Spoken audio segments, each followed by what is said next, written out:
You go to, you see a property, it's got gas stove. It's got those huge gas cylinders. You see about 6 of them. And then you see a Jojo tank. And then you also see solar. You like, you know what? Like, I can live in this town of mine. Like, I'm sorted. Only to find out that it was not coming with the offer to purchase. Ish, subject to sale. What happened? What subject to sale basically means is that if Neo is coming to buy a property from me, Neo and I are going to be signing the offer to purchase, right? Okay. However, Neo has to sell his previous property in order for me to be able to sell the property to Neo. Nice. So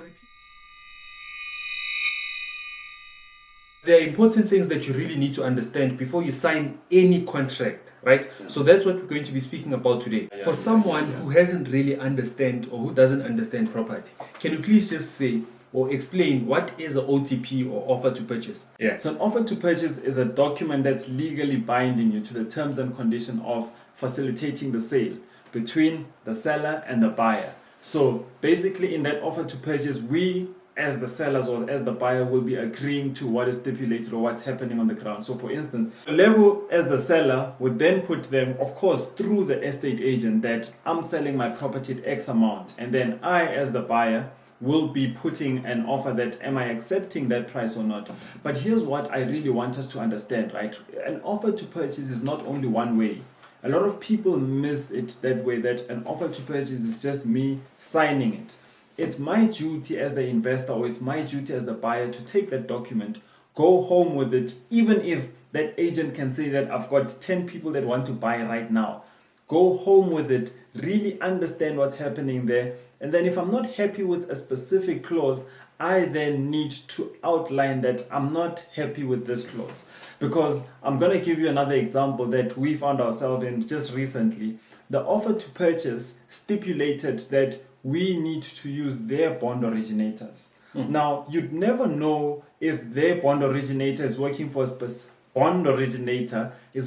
specific bank. So as soon as I sign this offer to purchase, I'm already signed with that bank. So it's not like it even went to other banks. That's something that we really need to be careful of. And I mean, a normal buyer who doesn't really understand will easily fall into this. And it might seem small, like what's the use because someone already accepted me. But understand that if my offer would have been taken to the various banks, it would have competed for a best interest rate.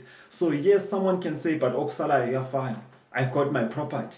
But look at it from a point of view whereby, what if you got a better interest? Yeah. Now, we're always speaking about whenever you're going to be signing an offer to purchase, take it to your attorney, right? Take it to your attorney for them to look at it.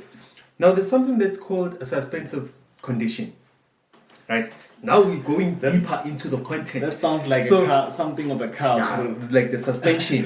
No, this is not suspension. It's suspensive conditions. Now we're going deeper in terms of property investing and really understanding that what are we putting ourselves into, especially when you're looking at that contract.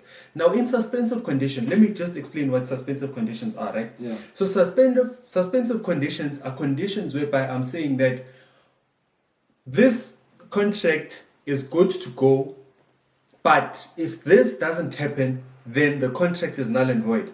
Now, the most popular suspensive conditions that people have on the contract, however, they don't know that it's on the contract, is that it's going to be subject that I get a bond or a home loan, right? Yeah. Bank financing. Yeah. Then that's when they're going to be asking you that how much are you going to be putting as a deposit, or the owner would actually tell you that this is how much I want you to put as a deposit. Now, a lot of people don't know that that's called a suspensive condition. Now, this means that if you don't get the home loan, then that contract is null and void. Yeah. Now, there are other suspensive conditions that property investors or some owners actually put into the clause. Yeah. Now, the first one that I saw, right, that really gets a lot of people. And now, remember, once you've signed the offer to purchase, you are bounded with this person until that offer to purchase goes through, right? Now, there's the one that says subject to sale. Ish, subject to sale. What happens then? What subject to sale basically means is that if Neo is coming to buy a property from me, Neo and I are going to be signing the offer to purchase, right? Okay. However, Neo has to sell his previous property Oh. in order for me to be able to sell the property to Neo. Aish. So I'll repeat that again, right? Aish. I'm the owner of the property. Neo is coming to buy the property from me, right? Okay. We sign the offer to purchase. We are very happy. We sign the offer to purchase, and then there's a suspensive conditions that says that subject to sale. So that's from my side. Yeah. Saying that subject to selling my other property. Yes. Okay. So what Neo will do is that he'll put his suspensive condition that when he's able to sell his previous property, that's when the property deal will actually go through. Now this might be because of a lot of things. Maybe Neo doesn't afford the next property. the next property. Yeah. So in order for him to actually qualify for that property, he needs to sell his previous property. Now in that case, I need to wait for Neo to sell his property in order for this property deal to go through. Now if I've already that sounds signed, nice. hey, that's what I was looking at. I wrote this in my notes that if you're looking at it from two perspectives, as the buyer, it's good because I don't have to take on a second bond. Yeah. But as the seller, I need to wait for your property to sell. Now, the most dangerous part is that if your property is in one of those places whereby it's upmarket and it's around 10 million. Yeah. Now the property doesn't sell. Properties around there don't really sell that fast. Yeah. Now, if I have to wait for like 6 months and we didn't really write that, okay, it's fine, we can do it, then it's subject to sale. However, I'm only giving you X amount of months for you to sell your property. If it's just left like that, that means that that is the case. Now, where does that leave me as the person that's selling my property? So be careful of that subject to sale. Subject to sale, just be careful of that. Give us another one. They sound fun. Another one. These subject to sale. Let me give you another one. So there's also a suspensive condition. Now this one used to work a lot during the lockdown period, right? Yeah. Where someone is saying that subject to viewing.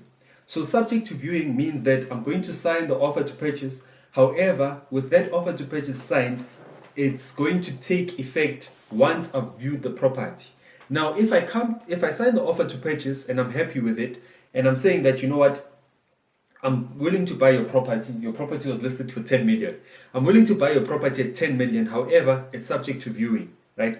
Now, this basically means that I am going to go to view the property. And if I don't like the property, I can still pull out from that particular deal. Okay. Now, what a lot of people think is that once I've signed the offer to purchase, even though I say subject to viewing, now, if I say subject to viewing, that means that, be it that I like it or not, that property is going to be in my name. It's not. If I don't like the property, I can still go out of that deal. So that's the suspensive clause. I've seen another one whereby it was subject to me getting 120% or 110%. Yay! So at the bank. Yeah. So on your bond, it's if you get the 105 or 110%. Yeah. So basically now the buyer would then say, you know what, I want to buy this property. However, I understand I do not have funds for the transfer costs and the bond attorneys. So now I would understand that, let's just say they amount to about 100,000. So I would say that, you know what, subject to the bank giving me 110, because remember, as I approach the bank the first time around, I'm going to get a pre-approval. So now once I get that property, now that's where the real numbers are coming now. That's where the real numbers are coming, because sometimes I've understood this, especially working with a lot of bond originators, they will not commit to a certain percentage until it's that final one whereby you came through with the property. Even on the pre-approval, they won't give you that, okay, you've been pre-approved, and then they're going to be giving you 11% or 10%. Guys, we love negotiating, man. We love speaking. Trust me, when it comes to a bond originator, this is not something that we're very shy of. We'd ask her every time and she'd be like, gents, I can't commit. Because what's going to happen is that I commit to 100%, and then when you don't get that 100%, now you're angry at me. I don't want to trend. I don't want to trend. So that's a subject to viewing that I've seen. And again, now, even with that one, again, when you're looking at time again, yes, from the buyer's side, it is good in terms of I did not have that 100K, but now that I do get that 110, that's good. But now looking at it from the seller's side again, the shortfall of it is that, imagine now if this person, it took about 2 months for them to find out that they didn't get that 110. So that one can really come and bite you as the seller in the in the books. In the books. Yeah. I'll bite you in the books. Now, give us the second one then. We need to understand when it comes to the offer to purchase that what comes with the property. And a lot of people do not take this into consideration. Now, let me give you an example, right? Is that you get to I've seen this happen. You go to you see a property, it's got gas stove. It's got those huge gas cylinders. You see about 6 of them. And then you see a Jojo tank. And then you also see solar. You like, you know what? Like, I can live in this town of mine. Like, I'm sorted. Only to find out that it was not coming with the offer to purchase. So as buyers, we need to ask. It's not a stupid question. If I'll be signing for a 1 million property that has all of these, and I did not ask that what comes with it, what's happening with this gas stove? Now, if it's not there, remember this, right? As soon as you sign the offer to purchase, you're happy, the transaction happens, there's a possibility you won't see that person again who was living there. Yeah. So once they take away all of these things, where are you going to get them? Yeah. So now, do you want to do those back and forths? Like, you don't want to find yourself in that situation. So I'll say that once you see something there's immovable things when it comes to property, and then there's movable objects, right? So as soon as you see something that's movable that you like that gas stove, like when I see that gas stove, like even load shedding won't even get me down. You need to then ask that, does it come with the offer? Don't assume. Yeah. Put in that offer. Yeah. Now, the third one that I wanted to speak about. Now, occupational rent, if I should explain what occupational rent is if I'm going to be purchasing a property, I've signed the property and the bank has approved my home loan. What this basically means is that I can approach the person that's living in the property or the owner of the property and tell them that I want to take occupation as soon as possible. Now, what this is going to do is that I'm going to have to pay occupational rent to the owner. So occupational rent does not go towards paying off your house or going to the bank. Occupational rent goes to the owner of the property. The reason why it goes to the owner of the property, remember, properties are registered. As long as the property is registered into your name, the property is still your baby. Now, if it's still under procedure of being registered into your name, the property is still in your name at the end of the day, which means that anybody that's in that property should be paying rent to you. So occupational rent at the end of the day goes to the owner. Now, estate agents, most of the time, what they'll do is to say, no, I'll take 10% of the occupational rent. So it would be split between the estate agent and yourself as the owner. Now that we know what is occupational rent, we need to understand that how much should I actually be paying. So most of the time it will be 1% of the purchase price. So if you purchase your property at 1 million, this means that you'll be paying occupational rent of 10,000. Now, let's look at it from both perspectives again. From the buyer's perspective and from the seller's perspective. From the buyer's perspective, now it's just like, hey, if I'm paying 8,000 right now, where I am right now, and my bond amount is 9,000, why would I then pay this person 10,000? I would rather just rent out the property that I'm living in right now until the property gets registered. Once it's registered, then only will I do that. However, not everybody has that comfort or option, right? So what happens when this occupational rent happens is that someone wants to move in the property as soon as possible because they don't have a place to stay, right? Now that's from the buyer's perspective. Now from the seller's perspective, more money. I'm able to actually pay off my bills. Now the best part of it as an investor is that when you are selling your property, especially with flip, when you are selling your property, somebody's living in your property, number one, so you won't have people coming through and taking things that don't belong to them. Number two is that you're getting money to actually pay off your loans on a monthly basis. Because remember, as we did say earlier on, that as long as the property is registered into your name, we need to understand something when it comes to occupational rent is that it's not going to the bond. So if you have been paying occupational rent, that does not mean that amount is going to the bond. So if there's an previous owner who was there, the money is going to them. It's not going to the decrease. So if you have been paying occupational rent for the past 6 months, it doesn't mean that you're going to say 3,000 times 6 and then that's how much that I'm owing the bank now. It doesn't work that way. Number two is that we also heard that there's an opportunity that you can, some cases it does happen, whereby you can negotiate that occupational rent. I mean, I remember even with us, we were in a situation whereby I need you to also understand from an investor side, right?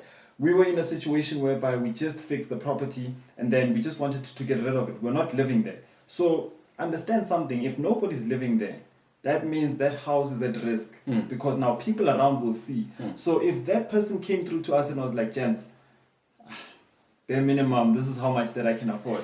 Trust me, it would have been difficult, but at the same time, it would have been that thing that, you know what, I know that it's safe because these guys come through, man.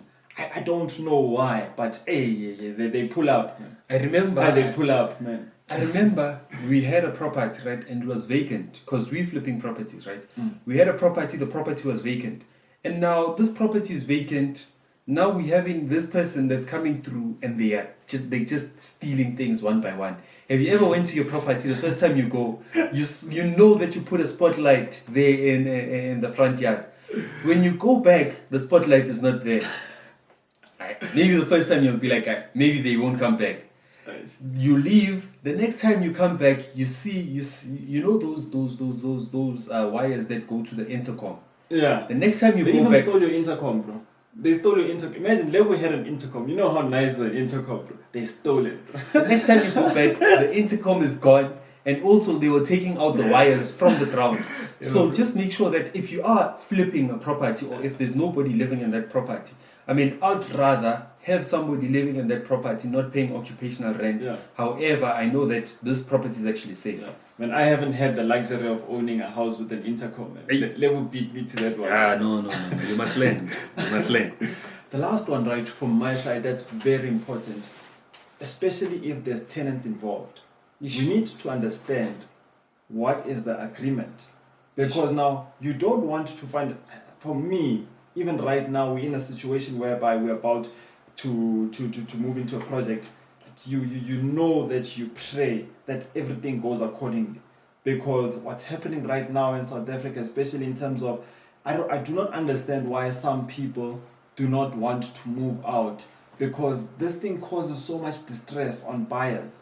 Because we've been having so many meetings and so many people have been reaching out to us saying, gents, I bought this property, I've been paying for rent for the past year. Now this thing is painful to me because imagine you are paying double bond and you're not understanding why don't they want to move out. I mean, you are literally facing this bank when it is month end right now. This person is facing the bank. And here's the thing, you as the buyer, you can't say that I'm not involved, I don't want to pay the bank. What's going to happen is that the bank is going to deal with you as the buyer. So they won't deal with that person in the property. They won't deal with the tenant. So that's the other side. Hence with us, when it comes to property investing, if you've been following us, you understand that we sober people's mind in a sense whereby it's not you can't go wrong with property, or this is my biggest investment, I've made it. There's so much that can go wrong, especially if you do not have the right team. Yeah. So that's our content. We are real about property investing. We'll tell you that you get burnt so bad that whenever you see a house or whenever you think about offer to purchase, you just want to look the other direction. We really, really, really need to be cautious when it comes to this. So what happens now is that if you find out that there's a tenant involved, you need to be upfront that, and this is the hard part again, the human side of you that's going to come back and see, you see a family of 5 living in that property. And you know that your intention was not rental. Or even your intention was not even to flip. Your intention was for your family to move into that house. So you need to bite that bullet in a sense whereby telling them that you do not want them by end of this month as the buyer. Because now if you assume that they'll leave, now that can come back to haunt you as the new buyer. Yeah. So now, based on the inheritance of the tenants, this is something that's going to save you a lot of money, especially as a property investor if you're going into rental. Right, so please listen to this. Right, so how much is it saving us? It's a lot. It's a lot. Let's just leave it like that. It's a lot. Now, whenever you're going to be inheriting a tenant, right, it might mean a lot of things. Right, the property investor might be selling the property because they've had it with this tenant. The tenant doesn't want to pay on a monthly basis. And now with a residential property, you can't say that, no, bring me your bank slip. I want to see if this tenant was paying on time every month. You can't do that. Right now. What is the solution? Solution number 1 is to tell the person that's selling you this property, the estate agent, that you want the property vacant. when you move in or upon registration, the property needs to be vacant, right? That's the first option. Second option is that if you do want to inherit this tenant, they need to reapply, right? They need to reapply so that you are able to check that what's wrong with this tenant. Is this tenant a good person? Because now most of the time, I'm sure if you've asked people that, if you asked estate agents that, why is this person selling? Most of the time, no, they're relocating to another area. Most of the time, it's not relocation. Most of the time, they're running away from the tenant. So just make sure that you make them reapply, check their credit score, tell them to give you their IDs so that you can also check their credit score from TPN. So if you're looking or trying to understand that how do you check their credit score or your tenant's credit score, you can just check them on TPN. Or they can actually, the agent, right, because they are vouching for them, they can send you a TPN report on that person that's living in the property so that you can understand their credit score and if you want them to stay. If not, if their credit score is not right, must get out. So guys, that's what we had for when it comes to an offer to purchase. We do not want to miss out on these little things that mean a lot.